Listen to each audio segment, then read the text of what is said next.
On June 18, 2023, a 5-person crew boarded the Titan Submersible, a vessel designed to do what few have ever done. Journeyed 2.5 miles beneath the ocean's surface to witness the legendary wreck of the Titanic. They descended into the cold, dark depths of the North Atlantic, full of anticipation for the adventure of a lifetime. But just 1 hour and 45 minutes into their dive, something went terribly wrong. All communication with their surface support ship, the Polar Prince, was lost. The Titan and everyone on board had vanished. This event triggered one of the most intense and widely publicized search and rescue operations in recent memory. The world watched, holding its breath, as a massive international effort unfolded. The US Coast Guard, Canadian Armed Forces, and commercial vessels raced against a terrifying clock. The primary concern was the submersible's limited oxygen supply, estimated to be just 96 hours. Hope hinged on the possibility that the Titan was intact, perhaps snagged on the seabed, or having lost power, its crew waiting for rescue. Sonar buoys were deployed, listening for any sign of life, any tap-tap-tap from the hull that would signal the crew was still alive. 4 days, the search covered an area twice the size of Connecticut, a desperate hunt in a vast and unforgiving ocean. The 5 individuals on board were Stockton Rush, the CEO of OceanGate, the company that built and operated the Titan; Hamish Harding, a British billionaire and avid adventurer; Paul-Henri Narglet, a renowned French maritime expert nicknamed Mr. Titanic for his numerous dives to the wreck; and Shahzada Dawood and his 19-year-old son, Sulman, from a prominent Pakistani family. They were explorers, businessmen, and a father and son sharing a final, tragic adventure. As the search continued, stories about their lives and passions filled the news, making the abstract numbers of a rescue mission deeply personal. The world wasn't just waiting for a vessel to be found, it was waiting for these 5 people to come home. Then, on June 22nd, after days of agonizing uncertainty, a remotely operated vehicle, or ROV, made a grim discovery. A debris field was found on the seafloor, just 1,600 feet from the bow of the Titanic. The wreckage included the Titan's tail cone and other distinctive components. The evidence was conclusive and heartbreaking. The US Coast Guard announced that the submersible had suffered a catastrophic implosion. The immense pressure at that depth, over 5,500 pounds per square inch, would have crushed the hull in an instant. There were no survivors. The desperate race against time was over, and the mission shifted from rescue to recovery and investigation. The hope that had captivated the world turned to collective grief.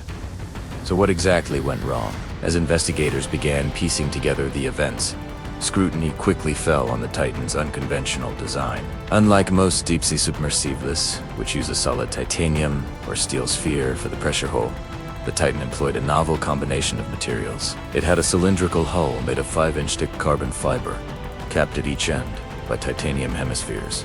Stockton Rush, the OceanGate CEO, had championed this design as a cost-effective and innovative approach to deep-sea exploration. He believed that using carbon fiber, a material known for its high strength-to-weight ratio in aerospace, would revolutionize the industry.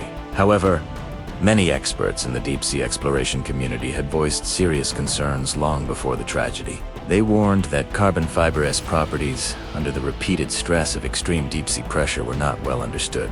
Unlike titanium, which bends or deforms under stress, carbon fiber can fail suddenly and catastrophically. In 2018, more than 36 experts, including industry leaders and oceanographers, co-signed a letter to warning of the catastrophic problems that could result from their experimental approach and their decision to forego traditional industry certification and testing by a third-party agency like the American Bureau of Shipping. They argued that the company's marketing, which claimed the Titan was built to establish standards, was misleading. The investigation also brought to light the Titan's other unusual features. It was controlled with a modified video game controller, a detail that, while not necessarily a point of failure, symbolized to many a casual attitude toward the extreme dangers of the environment. More critically, the Titan was not certified by any major maritime classification society. OceanGate argued that the certification process was too slow and stifled innovation. Stockton Rush himself had been quoted saying, "At some point, safety is just pure waste. I mean, if you just want to be safe, don't get out of bed." This philosophy, aimed at pushing boundaries, now stands as a somber epitaph. For the mission, the implosion was likely instantaneous, caused by a failure in the carbon fiber hull, which could no longer withstand the crushing depulsion pressure. The Titan tragedy has forced a difficult and necessary conversation about the future of private exploration and adventure tourism. The allure of visiting places like the Titanic wreck or the edge of space is powerful, creating a market for companies willing to take paying customers to the extremes. But this incident raises critical questions about regulation and responsibility. The Titan operated in international waters, placing it in a regulatory gray area. Who is responsible for ensuring the safety of these privately owned experimental vessels? Should there be mandatory international standards and certifications for any submersible carrying passengers, regardless of where it operates? Proponents of innovation argue that excessive regulation could stifle the very pioneering spirit that drives exploration forward. They believe that passengers, often wealthy and well-informed, should have the freedom to assess and accept the risks involved.